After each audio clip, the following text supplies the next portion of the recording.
Assalamu alaikum students. This is Dr. Sayyid Shahzad, histopathology and lecturer, and today our topic is cell repair and regeneration. तो आज जो हमने discuss करना है वो सेल रिपेयरिंग पे और रीजनरेशन पे। अब ये टॉपिक्स जिसके बारे में आज जो हमने पढ़ना है ये किस चीज़ के प्रोसेस में आते हैं, सेल कब रिपेयर होता है, कब उसकी रीजनरेशन होती है। ये दोनों एक अलग अलग प्रोसेस है। ये किस चीज़ की प्रोसेस है, ये अब फॉर एग्जांपल अगर कोई ट्रॉमा हो जाए, कोई इंजरी हो जाए तो उसकी हीलिंग जो होती है उसको वापस अपनी जो उसकी एनाटमी या उसकी जो फिजियोलॉजी होती है उसको वापस लाने के लिए बॉडी जो होती है उसका अपना एक मैकेनिज्म होता है जिसको सेल रिपेयरिंग एंड रीजनरेशन या एक पूरे प्रोसेस को आप हीलिंग प्रोसेस भी बोल सकते हैं। तो आज जो हमने इस पे डिस्कस करना है वो हमने डिस्कस करना है सेल की रिपेयरिंग किस तरीके से होती है और उसकी रीजनरेशन किस तरीके से होती है। इम्पोर्टेंट टॉपिक है तो इस लिहाज से आप इसको गौर से सुने। आगे जाते हैं अपने टॉपिक में कि एक आपके लिए एक हदीस मुबारक है कि नबी पाक सल्लल्लाहु अलैहि वसल्लम की एक नसीहत। रसूलुल्लाह सल्लल्लाहु अलैहि वसल्लम ने फरमाया कि तुम अपने मुसलमान भाई से झगड़ा मत करो और ना उससे ऐसा मजाक करो जो झगड़े का सबब बने, और ना उससे ऐसा वादा करो जिसको तुम पूरा ना कर सको। तो हज़रत मोहम्मद सल्लल्लाहु अलैहि वसल्लम एक तो एक नसीहत होती है, फिर अगर सारे जहानों के मालिक जो है, सारे जहानों के जो जिसके लिए सारे जहान जो बनाई गई है, अगर वो बंदा आपके लिए एक नसीहत छोड़ के जाए तो वो नसीहत क्या है कि अपने भाई से झगड़ा ना करो और उससे ऐसा मजाक ना करो जो उस झगड़े का सबब हो। मतलब उसके साथ इस तरह मजाक भी ना करो कि वो झगड़े का सबब हो, और उसके साथ कोई ऐसा वादा भी ना करो जो कि तुम पूरा ना कर सको। तो ये हज़रत मोहम्मद सल्लल्लाहु अलैहि वसल्लम की एक नसीहत थी हमारे लिए। अपने टॉपिक पे आते हैं। According to potential of cell renewals, 3 type of cells are presents. 3 तरह के जब सेल की रिन्यूअल होती है, रिन्यूअल का मतलब ये होता है कि सेल जब रिन्यू होता है, रिन्यू कब होता है जब वो इंजर्ड हुआ होता है, जब वो डेड होता जाता है या इसमें कोई इस तरह का प्रॉब्लम आ जाता है जो कि किसकी तरफ जाता है, वो डेथ होने की तरफ जाता है। तो वो किस तरीके से इसकी रिन्यूअल होती है। 3 तरह की रिन्यूअल होती है उस सेल की। एक लाइबल सेल्स होते हैं, 3 तरह के सेल्स होते हैं जो कि प्रेजेंट होते हैं, जिनका काम क्या करवाना होता है, इनको ठीक करवाना। एक होते हैं लाइबल सेल्स, नंबर 2 आता है स्टेबल सेल्स, नंबर 3 आता है permanent cell. What is labile cells? Labile cells जो होते हैं ये रीजनरेट रेगुलरली होते हैं, रेगुलरली ये जनरेट हो रहे होते हैं। नंबर 2 जो आता है हमारे पास, इसका जो सरफेस एपिथेलियल सेल्स होते हैं, असल में ये जो लाइबल सेल्स होते हैं ये उस स्किन की या आपके पास जो डर्मस है या उसकी जो अपनी स्किन की लेयर जो होती है उसका एक सरफेस एपिथेलियल सेल्स होते हैं, ये वहां पे प्रेजेंट होते हैं। दूसरी जो चीज़ है surface epithelium of GIT and skin, ये कहाँ पे प्रेजेंट होते हैं, ये एपिथेलियल सेल्स में तो होते हैं। दूसरा कहाँ पे होता है, जो जीआईटी के या स्किन के ऊपर जो एपिथेलियल सेल्स होते हैं, आप सबको पता है कि एपिथेलियम होता है सेल का, वहां पे ये कहाँ पे प्रेजेंट होता है, एपिथेलियम के सरफेस पे ये प्रेजेंट होता है। कौन से सेल्स होते हैं? Liable sales. नंबर 2 जो हमारे पास आता है वो है stable cells. Now stable cells क्या होते हैं? Normally slowly regenerate, number 2 divide when necessary and hepatocytes. अब 2 चीज़ें यहाँ पे हमने डिस्कस करनी है। फॉर एग्जांपल कीजिए कि नॉर्मली स्लोली रीजनरेट, ये स्लोली रीजनरेट होते हैं, बहुत नॉर्मली अगर हम इसको देखा जाए तो ये नॉर्मली एंड स्लोली रीजनरेट होते हैं। नंबर 2 ये डिवाइड होते हैं जब इसकी ज़रूरत होती है, तो ये तब डिवाइड होते हैं, इस तरह के नहीं होते हैं। नंबर 3 हमारे पास आते हैं permanent cells. No effective regeneration, इसका कोई इफेक्टिव रीजनरेशन नहीं होता। जैसे कि न्यूरल सेल्स होते हैं सीएनएस के, तो कार्डियक मसल्स के जो सेल्स होते हैं उनकी इफेक्टिव मतलब कोई इस तरह की इफेक्टिव रीजनरेशन नहीं होती। अब बात यहाँ पे आती है हमारे पास के न्यूरल सेल्स क्या होते हैं, और न्यूरल सेल्स आप सबको पता होगा कि न्यूरल सेल्स कहाँ पे प्रेजेंट होते हैं, जो कि सीएनएस होता है वहाँ पे न्यूरल सेल्स प्रेजेंट होते हैं। कार्डियक मसल्स के जो अपने सेल्स होते हैं वहाँ पे ये प्रेजेंट होते हैं, न्यूरोसेल्स में ये प्रेजेंट होते हैं, वहाँ पे इसको क्या बोलते हैं, परमानेंट सेल। अगर परमानेंट सेल्स तीन तरीके से होते हैं तो हमारे पास लाइबल सेल्स आते हैं, स्टेबल सेल्स आते हैं एंड परमानेंट सेल्स आते हैं। अब definition, what is regeneration? Regeneration is a growth of the cells to replace the lost structures, for example skin, hemopoietic systems and GIT. Number second, healing process. Healing process जो होता है वो तीन तरीके से होता है, wound, inflammatory process and cell necrosis. जो दो तरह के प्रोसेस होते हैं वो एक होते हैं रीजनरेशन, दूसरा scar formation, line down of the fibrous tissues. तो अब क्वेश्चन ये आता है कि रीजनरेशन, मैंने आप सबको बताया था कि जो ये सारा का सारा प्रोसेस होता है ये वुंड हीलिंग के लिए होता है। हीलिंग प्रोसेस जो होता है, आपकी जो हीलिंग होती है, कोई वुंड हो गया है वहाँ पे इन्फ्लेमेटरी स्टार्ट हो जाए। आप सबको पता होना चाहिए कि जब वुंड होता है वहाँ पे इन्फ्लेमेटरी प्रोसेस स्टार्ट हो जाती है, जो बॉडी का अपना एक प्रोटेक्टिव मैकेनिज्म होता है। लास्ट में क्या होता है, वहाँ पे सेल निक्रोसिस होता है। ये सारा प्रोसेस इस वजह से होता है कि वहाँ पे कोई दूसरी पैथोलॉजी काज ना हो जाए, वहाँ पे कोई ऐसा पैथोजन ना आए जो कि ये डिजीज कोई काज कर ले। तो इस वजह से जो बॉडी का अपना एक मैकेनिज्म होता है वो क्या काम करता है, वो इस तरीके से काम करता है। तो दो प्रोसेस होते हैं, रीजनरेशन एंड स्कार फॉर्मेशन। अब टिश्यू किस तरीके से होता है, एक होता है टोटल इंजरी जो कि स्कार फॉर्मेशन की तरफ जाती है। दो तरह के टिश्यू इंजरी होते हैं, एक होती है टोटल इंजरी जो कि स्कार फॉर्मेशन की तरफ जाती है। नंबर सेकंड जो होती है वो पार्शियल इंजरी, जिसमें पार्शियल इंजरी हो जाती है। तो उसमें क्या होता है, इसमें इस तरीके से होता है कि लाइबल सेल्स होते हैं, स्टेबल सेल्स होते हैं एंड परमानेंट सेल्स होते हैं। लाइबल सेल्स क्या कर रहे हैं, ये रीजनरेशन करते हैं। इस तरह स्टेबल सेल्स क्या करते हैं, ये भी रीजनरेट करते हैं, साथ स्कार फॉर्मेशन भी करते हैं। और जो परमानेंट सेल आते हैं, जो कि आपने पीछे स्लाइड्स में भी हमने पढ़ा, उसमें हमने क्या पढ़ा कि परमानेंट सेल क्या करते हैं, वो स्कार फॉर्मेशन करते हैं। स्कार फॉर्मेशन अकर्स व्हेन, कब होते हैं, जब डैमेज टू परमानेंट सेल, जब आपके परमानेंट सेल डैमेज हो जाते हैं तब इसकी फॉर्मेशन, स्कार फॉर्मेशन होती है। नंबर सेकंड जो हमारे पास आता है, severe destruction of the connective tissue framework. जब हमारे कनेक्टिव टिश्यूज होते हैं उसका सीवियर डिस्ट्रक्शन हो जाए, सीवियर तरीके से वो इंजर हो जाए, सीवियर तरीके से वहां पे कोई ट्रॉमा हो जाए, सीवियर तरीके से वहां पे कोई वुंड हो जाए, तो वो कनेक्टिव टिश्यूज का उसका फ्रेमवर्क में कोई डिस्ट्रक्शन आ जाए तो उसके लिए हम क्या करते हैं, स्कार फॉर्मेशन वहां पे खुद ही हो जाता है। विन एक्सटेंसिव सेल इंजरी, जब एक एक्सटेंसिव सेल इंजरी हो जाए तो उस तरीके से भी क्या होता है, स्कार फॉर्मेशन होती है। नंबर 4, इन क्रॉनिक इन्फ्लेमेशन। इन क्रॉनिक इन्फ्लेमेशन मतलब कि जब क्रॉनिक इन्फ्लेमेशन होता है, ठीक है, एक एक्यूट इन्फ्लेमेशन होता है, दूसरा क्रॉनिक इन्फ्लेमेशन होता है। जब क्रॉनिक इन्फ्लेमेशन होता है तो उसके बाद क्या होती है, स्कार की फॉर्मेशन होती है। Steps and repair by the scar tissue formation. अब आते हैं कुछ स्टेप्स आते हैं, कौन से स्टेप्स होते हैं रिपेयरिंग में। तो नंबर फर्स्ट आता है इन्फ्लेमेटरी रिस्पॉन्स, ठीक है, उसमें क्या आते हैं, पॉलीमॉर्फस एंड माइक्रोफेजेस वहां पे आ जाते हैं। Remove damage and dead tissue, वहां पे क्या होता है कि इन्फ्लेमेटरी रिस्पॉन्सेस स्टार्ट हो जाते हैं। Number first inflammatory, number second जो आते हैं पॉलीप्रिलेशन रिस्पॉन्सेस या माइग्रेशंस। नंबर थर्ड जो हमारे पास आते हैं formation of new blood vessels, जिसके बारे में अब डिटेल में जरा सा एजियोजेनेसिस या ग्रेनुलेशन टिश्यूज के बारे में आपने इसमें ही आगे पढ़ना है। तो जो स्टेप्स होते हैं इसके नंबर फर्स्ट आते हैं इन्फ्लेमेटरी रिस्पॉन्सेस। जो माइक्रोफेजेस होते हैं, पॉलीमॉर्फस और माइक्रोफेजेस होते हैं, सबसे पहले वहां पे इन्फ्लेमेटरी रिस्पॉन्स जहां पे प्रेजेंट होता है वहां पे माइक्रोफेजेस सेकंड्स के अंदर वहां पे पहुंच जाते हैं। फिर आता है removal damage and dead tissue, वहां पे फिर क्या होता है, वहां पे जो डैमेज टिश्यू होता है उसको रिमूव हो जाते हैं और वहां पे डेड टिश्यू काज हो जाता है। Number second proliferation and migration of parenchyma and connective tissue cells. Proliferation होती है और माइग्रेशन होती है, पेरेन्काइमा सेल जो होते हैं और कनेक्टिव टिश्यू के सेल वहाँ पे क्या होते हैं, उसकी माइग्रेशन होती है और पॉलीप्रिलेशन होती है, जो कि उसकी क्या कहते हैं, कवरिंग कर लेते हैं उस वुंड की या उस टिश्यू की या उस इंजरी की। यहाँ पे कोई टिश्यू की इंजरी हुई है तो उसको क्या कर लेते हैं, पॉलीप्रिलेट कर लेता है पेरेन्काइमा या कनेक्टिव टिश्यू सेल्स।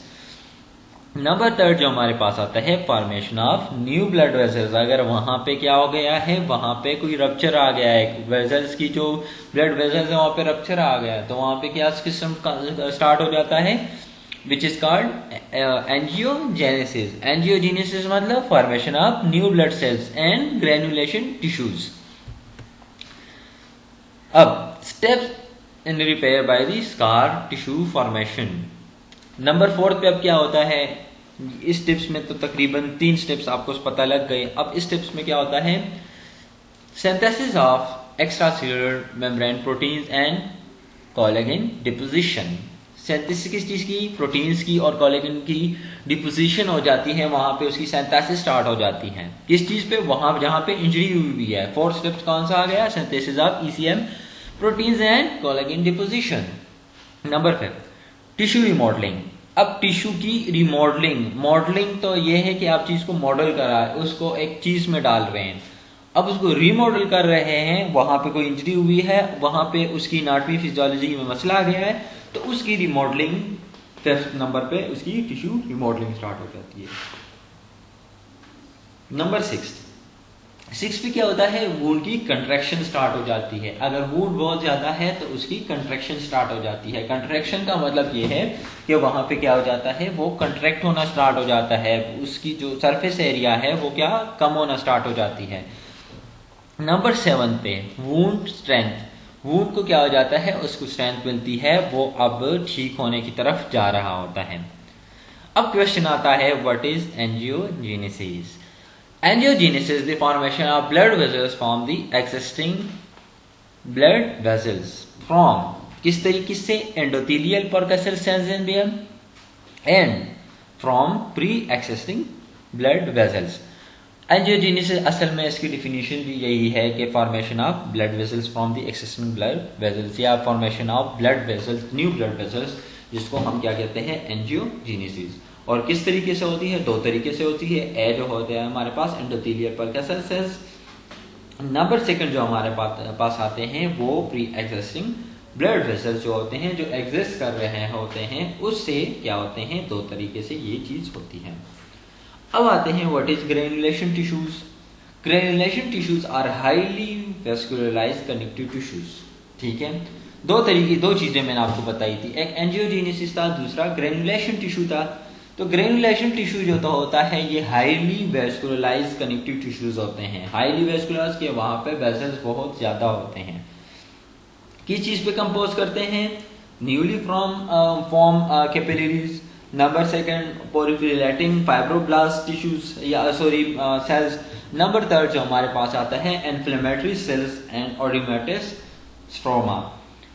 इस वहां पे क्या होती है, जहां पे ओडीमा या वहां पे इंजरी हुई है, जहां पे ओडीमा हुआ है, वहां पे 3 तरीके से ये चीजें होती हैं. नंबर 2 जो इसमें आता है वो आता है माइक्रो. ये पिंक ग्रेन्युलर टिश्यू होता है एंड सॉफ्ट एंड फ्लैशी. आप इसको देख किस तरीके से सकते हैं, ये किस तरीके से होता है, ये पिंक ग्रेन्युलर उसके शेप में शक्ल में होता है, और सॉफ्ट होता है और फ्लैशी होता है, जो ग्रेनुलेशन टिश्यू होती है, जो कि वूंड के ऊपर एक टिश्यू कनेक्टिव टिश्यू बन रहा होता है. इस तरीके से होती है. जब ग्रेनुलेशन स्टार्ट हो जाती है तो इस तरीके से होती है कि new capillaries result of proliferation end of endothelial cells. Angiogenesis or neurovascularization is the adenomatous atmosphere of fibroblasts, spindle shape, and myofibroblasts, and non-nuclear inflammatory cells, macrophages, and neutrophils.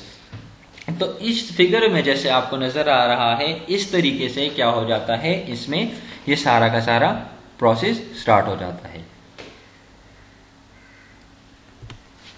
अब क्यूटेनियस वुंड की healing किस तरीके से होगी. अगर कहीं पे cutaneous wound है वहां पे उसकी हीलिंग किस तरीके से होती है, वो भी 3 तरीकों से होती है.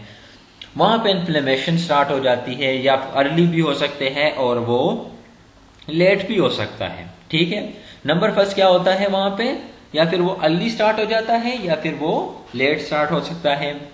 Granulation tissues formation and re एपिथेलाइजेशन. क्या मतलब कि वहां पे ग्रेनुलेशन टिश्यू, जैसे पिछले स्लाइड्स में हमने पढ़ा, तो वहां पे ग्रेनुलेशन टिश्यू की फॉर्मेशन स्टार्ट हो जाती है और साथ साथ री एपिथेलाइजेशन स्टार्ट होती है. Number 3 wound contraction, extracellular membrane deposition and remodelling. Wound की कंट्रैक्शन स्टार्ट हो जाती है और वही ईसीएम की डिपोजिशन, प्रोटीन्स की डिपोजिशन स्टार्ट हो जाती है और वहां पे रिमॉडलिंग स्टार्ट हो जाती है। अगर कंटिन्यूअस वुंड हीलिंग होती है तो उसमें भी यही तरीके होते हैं। Wound healing, healing by first intention, number second healing by second intention, number third जो हमारे पास आता है वो wound with separated edges.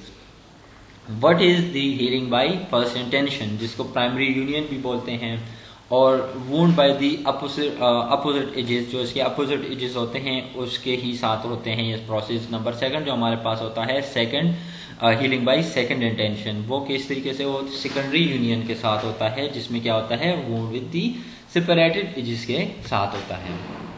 For example healing by the first intention, जिसको प्राइमरी यूनियन भी बोलते हैं। अब जिस फिगर में भी आपको नजर आ रहा है, in surgically incised clean and unaffected limited death of epithelial cells and connective tissue, which is approximated by the surgical sutures। इसमें आप देख भी ले कि इसमें क्या हो रहा है, इसमें जो अपोजिट्स उसके जो एजेस होते हैं उस वुंड के, उसको हमने क्या किया था, सर्जिकली इंसाइज्ड किया था, ठीक है, क्लीन किया था, अनइफेक्ट किया था, और limited death of epithelial cells and connective tissues, और उसके एजेस जो थे उसको हम सर्जिकली, उसको हमने क्या किया था, सर्जिकली सूचर कर दिया था।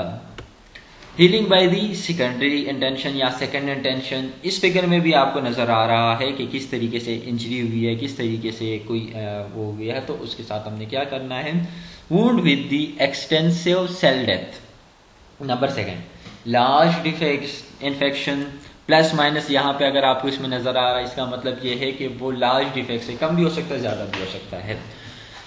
Number third wound not approximated by the sutures, ठीक है, हम इसको अप्रोक्सीमेट नहीं कर सकते किस चीज के साथ, सूचर्स के साथ। जैसे पिछले इस लेक्चर इस स्लाइड में आपने देखा कि इसमें क्या हमने इसको सर्जिकली हमने सूचर कर लिया क्योंकि ये प्राइमरी उसको हम कर सकते हैं, लेकिन इस वुंड को आप देखें इसमें क्या हो रहा है, इसमें बहुत ज्यादा लार्ज एरिया इसमें इन्वॉल्व है, तो इसको हम किस तरीके से हम करेंगे, तो उसको हम किस तरीके से करेंगे, इसको हम सेकेंडरी उसके साथ वो करेंगे और उसको हम अप्रोक्सीमेटेड बाय सर्जिकल सूचर्स के साथ हम इसको नहीं कर सकते। Healing by the primary intention, number पर surgical wounds gap filled by the clotted blood contains fibrins and blood cells and scab forms। वहाँ पे हम क्या करते हैं कि हीलिंग जो होती है वो प्राइमरी इंटेंशन में होती है, वो स्पेशली सर्जिकल वुंड्स होते हैं, और जो गैप जो होते हैं वो फिल्ड होते हैं क्लोटेड ब्लड जो containing fibrin and blood cells और उसका फॉर्म्स होते हैं वहाँ पे।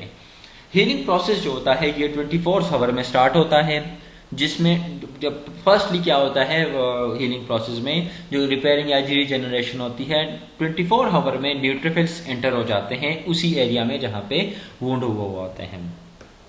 अब दूसरी कहानी क्या आती है कि 24 से 48 आवर में क्या होता है कि एपिथेलियल सेल्स जो होते हैं वो मूव करते हैं और फ्यूज हो जाते हैं मिडलाइन में।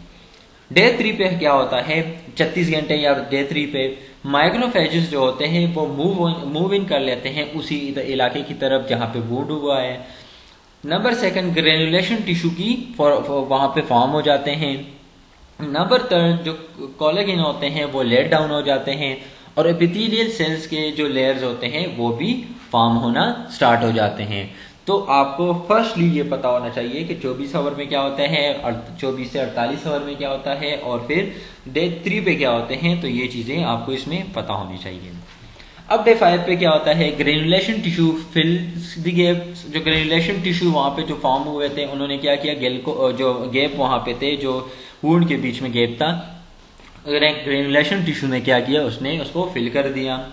मैक्सिमल न्यूरोवेस्कुलराइजेशंस। नंबर थर्ड जो कोलेजन्स जो होते हैं फाइब्रिल्स जो होते हैं वो इंक्रीज हो जाते हैं। नंबर फोर्थ एपिथेलियल सेल्स जो होते हैं वो थिकन्स हो जाते हैं। फिर सेकंड वीक पे क्या होता है, अकुमुलेशन होती है कोलेजन की और फाइब्रोब्लास्ट पॉपुलेशन वहां पे होती है।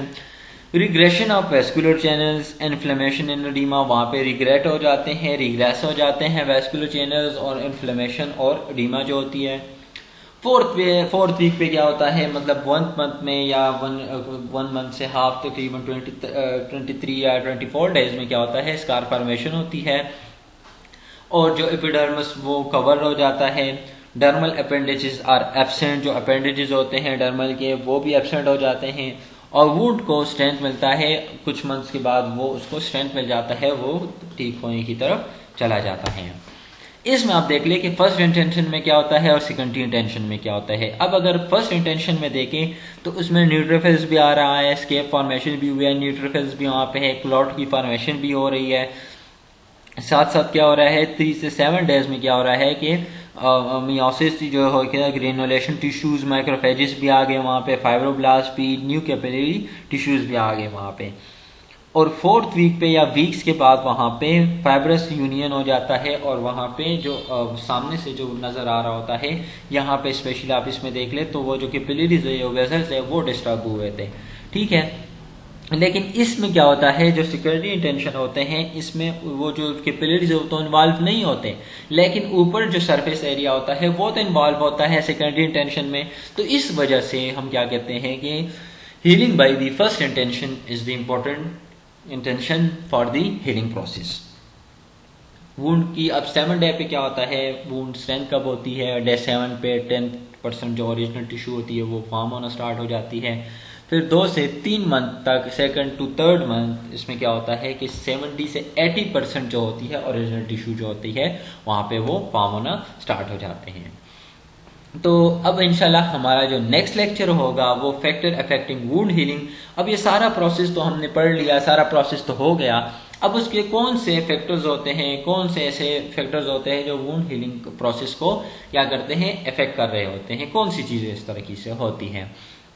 और जो दूसरी चीज़ है हमारे पास इनलेस the complication of wound healing, complication उस वुंड हीलिंग के कौन से कॉम्प्लिकेशन साथ साथ आते हैं उसको भी हमने डिटेल से डिस्कस करना है।